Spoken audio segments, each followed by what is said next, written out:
Hola, ¿qué tal? Hoy vamos a meternos a fondo en la historia de un lugar que es, bueno, casi un personaje en sí mismo. Ándale. Un sitio marcado a fuego por el poder, la violencia y, sobre todo, por la lucha por la tierra. Así es. Hablamos de la hacienda de San Antonio de Padua, allá en la frontera norte de Jalisco. La base de nuestra charla es un texto fascinante de Manuel Caldera Robles, del libro Lecturas históricas del norte de Jalisco. Un textazo. Sí, y la idea es entender cómo una pequeña ranchería se transformó en un feudo inmenso a lo largo de los siglos, a través de una historia de despojo que es, francamente, de película. Totalmente. Y es que no es solo la historia de un rancho que creció sin más. No, para nada. Es una historia que redibujó el mapa de la región. O sea, literalmente cambió los límites entre lo que hoy son Jalisco y Zacatecas. ¡Qué fuerte! Pero más allá de eso, nos da una radiografía perfecta de cómo funcionaban estos monstruos, los latifundios, que eran el verdadero motor económico para la minería de la Nueva España. Claro. Vamos a ver cómo la ley y la fuerza bruta se usaron como las dos caras de la misma moneda para expandirse y controlar. De acuerdo. Entonces, para entrar en materia, primero hay que pintar el escenario, porque la ubicación lo es todo en esta historia, ¿no? Uf, fundamental. La hacienda no está en medio de la nada. Para nada. ¿Dónde está exactamente? Está en una zona que era un hervidero de actividad económica y de conflicto. Haz de cuenta que es un tablero de ajedrez. A ver, En una casilla tienes a San Antonio de Padua. A su alrededor tienes otras haciendas gigantescas de Zacatecas, como la de Valparaíso o la de San Juan Capistrano. que pertenecían a la nobleza colonial, me imagino. A la gente con más poder, exacto. Y en la casilla más importante, pegada a ellos, tienes las tierras comunales de los indígenas de Huexoquillan, lo que hoy conocemos como Huejuquilla el Alto, en Jalisco. O sea, un gigante en crecimiento rodeado de otros gigantes y en medio una comunidad con tierras ancestrales. La receta para el desastre. Ya te imaginarás. Y esas haciendas no eran simples ranchos de descanso, ¿eh? El texto es muy claro en esto. Eran el motor agrícola y ganadero de toda la región. Piénsalo. Los centros mineros. Justo, los grandes centros mineros de Zacatecas, Guanajuato, San Luis Potosí, de ahí salían toneladas de oro y plata. Pero las minas no producen comida. Claro, alguien tenía que alimentar a toda esa gente. A miles de trabajadores, a los animales de carga. Necesitaban cuero, cebo, granos, todo. Eran como las gasolineras del imperio, por decirlo de alguna forma. Sin ellas, la máquina de la plata se paraba en seco. Precisamente, eran el granero y el rastro del imperio. Y aquí está el punto clave.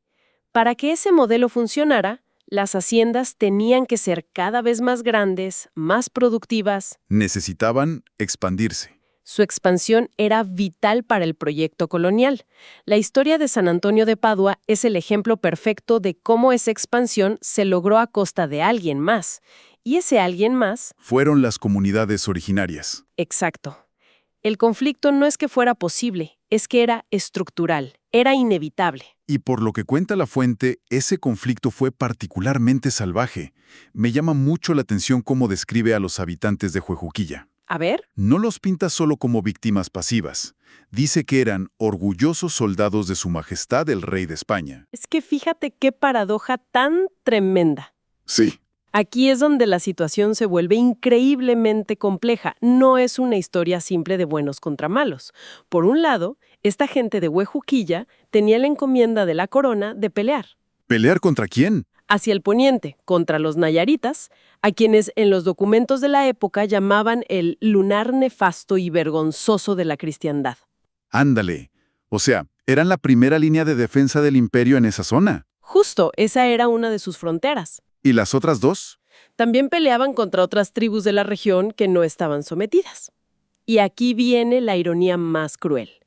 La tercera frontera era contra los hacendados blancos tanto al norte como al oriente. No puede ser. Nándose entre la cruz y predicando una extraña religión igualadora de derechos, en la práctica los despojaban, pisoteaban sus títulos y los trataban como si fueran objetos. ¡Qué cinismo! Estaban atrapados. Defendían al sistema de sus enemigos externos, mientras el propio sistema los devoraba por dentro. Esa es la definición de vulnerabilidad extrema. Y esa vulnerabilidad fue la que las haciendas, y en particular San Antonio de Padua, supieron explotar durante casi 300 años para ir mordiendo pedazo a pedazo sus tierras. Una guerra de desgaste. Por eso el autor insiste en que el litigio por esas tierras fue uno de los más largos, enojosos y sangrientos de toda la historia de la Nueva Galicia. No fue una simple disputa legal. Y esa guerra de desgaste se vuelve aterradoramente clara cuando le ponemos nombres y apellidos a los dueños, ¿no? Totalmente. El texto dice que, aunque la comunidad de Huejuquilla tenía sus títulos de propiedad confirmados por el virrey en 1730, todo se tuerce en 1757 con un personaje llamado Don Pablo Fernández Calderón.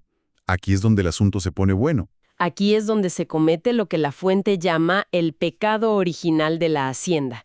Es un movimiento de una astucia legal increíble. ¿Qué hizo? Mira, originalmente, las tierras que había comprado el conde de San Mateo Valparaíso, uno de los hombres más ricos de la Nueva España, y que luego le vende a Fernández Calderón, estaban al poniente de Huejuquilla. Ok, al poniente. Sí, eran tierras más bien modestas. A ver, espera.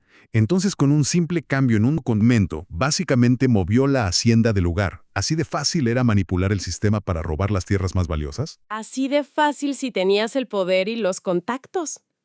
Mediante lo que el texto describe como dolo e ingeniosas manipulaciones, Fernández Calderón logró que en los papeles oficiales la ubicación de sus tierras apareciera al oriente del río Atenco. Ah. Y ese detalle geográfico lo cambia todo. ¿Por qué? ¿Qué tenía de especial la tierra al oriente? Era la joya de la corona, la zona más fértil, con los mejores pastos y acceso al agua, que por derecho y título ancestral pertenecía a la comunidad de Huejuquilla. Híjole. Fue un despojo hecho con la pluma, no con la espada. De la noche a la mañana, una ranchería casi insignificante aparece en los mapas a menos de 10 kilómetros del pueblo, justo encima de sus mejores tierras de cultivo. Así, de un fraude. De un fraude nació esta hacienda poderosa. Increíble. Y después de este despojo legal, la cosa no para. Llega la familia Murguía, y el texto pinta al capitán don Celedonio Murguía como un tipo temible y nefasto. Uf, sí. Y lo que hicieron para seguir expandiéndose ya parece sacado de una novela picaresca. Es que es revelador del nivel de impunidad con el que se movían. Los Murguía no estaban conformes. Querían más. Claro.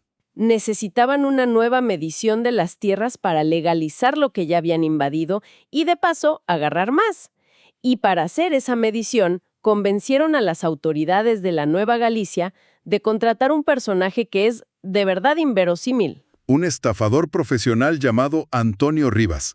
La fuente es muy específica y es casi cómico si no fuera trágico. Cuenta. El tipo se había cambiado el nombre 3 veces, se había casado ilegalmente otras 3, tenía un historial de fraudes, había estado en la cárcel, incluso había llegado de España con el encargo de cobrar una herencia para alguien y simplemente se quedó con el dinero. Un delincuente de carrera. Y lo más alucinante es que este individuo no llegó por su cuenta. ¿Ah, no? Venía recomendado y avalado nada menos que por el conde de San Mateo Valparaíso, el mismo de la venta original, una de las figuras más poderosas y ricas de toda la colonia. ¿No te creo? ¿Me estás diciendo que pusieron el destino de toda una comunidad y sus tierras en manos de un estafador buscado por la ley? ¿Con el respaldo de la aristocracia? Es de un cinismo que raya en lo surrealista. ¡Qué bárbaro! Demuestra que el sistema estaba podrido desde arriba. La ley no era un instrumento de justicia, era un arma para el poderoso. Y en este caso, el encargado de empuñar esa arma era un malabarista, como lo llama el autor. Imagina la escena. El futuro de los huejuquillenses dependiendo de las mediciones fraudulentas de este personaje. Obviamente, la medición que hizo en 1789 fue una farsa total cuyo único objetivo fue darle más y más tierra a los Murguía. Hay una anécdota en el texto que me heló la sangre. ¿Cuál? Cuenta que en una de las paredes de la casa grande de la hacienda, por mucho tiempo estuvo escrito el nombre del capitán Murguía. Y el autor reflexiona. Los que encalaron aquel muro ignoraban que este nombre fue temible y nefasto para estos rumbos. ¡Uf, qué imagen! Es como pintar sobre una mancha de sangre. Es una imagen potentísima. Un nombre que para la gente de la región era sinónimo de terror, de despojo, simplemente blanqueado por una capa de cal. El muro se blanqueó. Pero el daño, la herencia de ese terror, seguía ahí, en la tierra robada. Y si con los Murguía la cosa era de terror legal, con el siguiente dueño, don Benito del Hoyo, la violencia explota de forma literal. ¿Así? Aquí ya no estamos hablando de papeles amañados. La fuente habla directamente de abusos, despojos, asesinatos y represalias. Pero el final de este hombre es espantoso. Lo es, y es un momento crucial porque la violencia, que hasta ahora había sido sobre todo institucional, se vuelve física y visceral. Se sale de control. Este episodio nos muestra cómo el conflicto por la tierra finalmente desembocó en lo que el autor describa como una lucha de castas. Pensemos en la situación de los peones de la hacienda y los comuneros despojados. Pues no tenían a quién recurrir. A nadie. La ley estaba del lado del hacendado. ¿Qué opción les quedaba? La rebelión. Exactamente. Para ellos, los grupos rebeldes de la época, como las famosas gavillas de Manuel Losada, el tigre de Alica, no eran bandidos. El texto dice que los veían como una tabla de salvación. Era su única opción de resistencia. La única. Y fueron estas gavillas las que finalmente asesinaron a Benito del Hoyo. Pero la historia se pone aún más oscura. ¿Los niños? Tomaron a sus 2 hijos, 2 niños pequeños, como rehenes, y los sacrificaron de forma salvaje en una capilla. ¡Qué horror! La gente de la zona hasta el día de hoy conoce ese lugar como la Capilla de los Niños. Es una tragedia que cierra un círculo de violencia de la forma más terrible. La brutalidad del hacendado, el despojo sistemático, la impunidad, todo eso generó una respuesta de una brutalidad equivalente. La violencia genera más violencia. Es una espiral que terminó consumiendo a todos, incluyendo a los hijos inocentes del propio hacendado. En ese enfrentamiento directo, al final, no hubo ganadores, solo un legado de dolor. Uf, qué historia. Después de todo este recorrido de sangre y papeles, uno se pregunta qué queda en pie de todo aquello. Ajá. Y la descripción que hace la fuente del casco de la hacienda es impresionante. No habla de una casa, habla de una fortaleza de cantera rojiza. Es que la arquitectura es el testamento en piedra de toda esta historia. No es solo una residencia de lujo, aunque sin duda lo fue. Era una unidad de producción completamente autosuficiente y, lo más importante, era una plaza fuerte. Un castillo prácticamente. Un castillo, sí. El texto menciona laberintos, bodegas subterráneas, caballerizas enormes, patios con arquerías elegantísimas y luego secciones enteras dedicadas a cosas muy prácticas. ¿Cómo qué? Hacer jabón, curtir pieles, elaborar quesos, herrería. Era una microciudad amurallada. ¡Wow! Totalmente. El autor recalca que nada ahí era superfluo, que cada rincón tenía una función productiva o defensiva. Y los muros. Los muros, sí. En algunas partes, según dice, llegan a tener más de 2 metros de espesor. Eso no es decorativo. Para nada. Esos muros estaban hechos para resistir asedios. La casa te está gritando su historia. Entonces, lo que la arquitectura nos dice es que no importaba cuánta riqueza acumularan, vivían con un miedo constante. Claro. La casa no era un palacio para disfrutar, era un búnker para defenderse. Esa es la clave. Era un búnker para protegerse del odio y el resentimiento que su propia riqueza había generado en la región. Cada muro grueso, cada torre de vigilancia es una declaración de que los dueños sabían que vivían en un territorio que les era hostil. Un territorio que ellos mismos habían vuelto hostil. Exactamente. La casa es el monumento a su riqueza y a su miedo. Y es increíblemente triste que, según el texto, gran parte de esos muros y los pisos originales hayan sido destruidos. Sí. Pero no por el paso del tiempo o por la revolución, sino por buscadores de tesoros. ¡Qué ironía! Gente que iba con picos y palas a buscar plata y oro que supuestamente estaban enterrados. Esa búsqueda de tesoros es una metáfora perfecta de todo el asunto, ¿no crees? ¿En qué sentido? Por un lado, habla de la fama de la inmensa riqueza que se acumuló ahí. La gente de la región sabía o intuía que esa fortuna estaba oculta en alguna parte. Claro. Y por otro, la destrucción que causan esos buscadores es como un eco final de la violencia original con la que se construyó esa fortuna. La codicia que la creó es la misma codicia que la está destruyendo. El recorrido que describe el autor termina con una imagen que se me quedó muy grabada. A ver. A la entrada norte de la hacienda Hay un conjunto de silos de grano con una forma cónica muy particular, como torreones, puestos en 2 filas. Sí, son las trojes. Una imagen muy imponente. Eran las bodegas, el corazón del poder económico de la hacienda. El dinero en especie. Ahí se almacenaba la riqueza tangible. El maíz, el trigo, el frijol. El texto los llama mudos testigos de la abundancia que alguna vez tuvieron esas tierras. Esta hacienda era tan productiva que alimentaba a las regiones semidesérticas del norte. Era un gigante agrícola. Un verdadero gigante. Pero hoy, dice el autor, esos silos están vacíos, y lo único que queda dentro es, y cito, un olor a murciélago y una pesada sensación de soledad. Esa imagen es el cierre perfecto. Esos silos son la cara del éxito económico del modelo latifundista. Representan la productividad. La capacidad de generar excedentes que, como decíamos al principio, movían toda la economía minera. Son el símbolo de la riqueza. Pero su estado actual, vacíos, abandonados, malolientes, te obliga a hacerte la pregunta incómoda. La pregunta sobre el costo. Exacto. El costo de esa abundancia.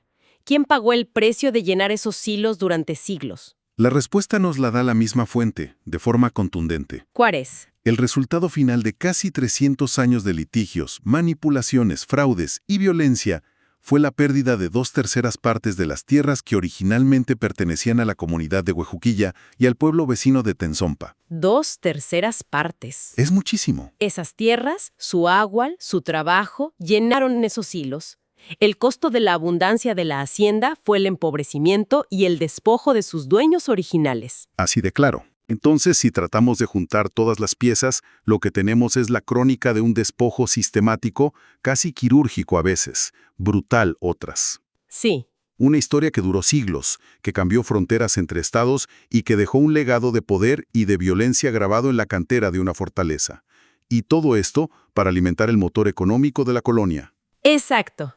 Y nos deja con esa imagen final, la de los silos vacíos, que plantea una reflexión que va mucho más allá de esta hacienda en Jalisco. Es una pregunta sobre un modelo de desarrollo que se repitió en toda América Latina. Cierto. Al pararnos frente a los restos de esa grandeza, de esa finca formidable que se construyó sobre la injusticia, la pregunta que queda flotando en el aire y que el propio texto parece susurrarnos es muy simple, pero muy profunda. ¿Cuál? Y lo que queda. ¿Fue esto lo mejor? ¿Este era el único camino posible para construir riqueza en estas tierras?